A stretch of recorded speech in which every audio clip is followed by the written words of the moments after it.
perspective, how do you design a city to alleviate poverty? Like, what is it that you need to do?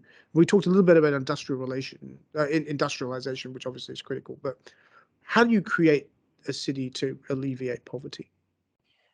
So I think here we kind of like really zoomed in on existing uh, kind of cities that somehow try to alleviate poverty. So, for instance, the example of Shenzhen, which is a quote unquote greenfield development. It used to be it transferred from a small fishing villages in the 80s to now one of the biggest and It's a mega city. mega cities around the world, right? And the average yearly income in 1980 was around 137 US dollars compared to 2017, which is around 13,000 US dollars.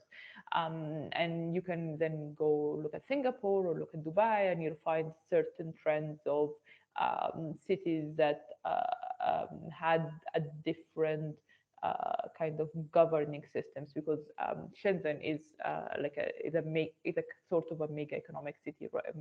Mm. Economic zone, right? And it operated through different rules than the rest of China, which allowed it to attract investment, allowed people to kind of just move in the city and just work and invest there. And we saw like the effect of a city like Shenzhen on the economy and on the even the development of people throughout the years and what can it do.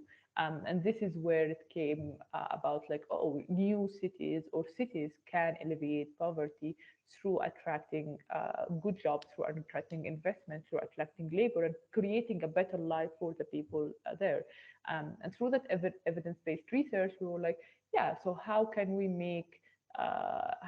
replicate those models or learn at least from those models to um, direct the new city development that are happening, the government that are interested in building new cities to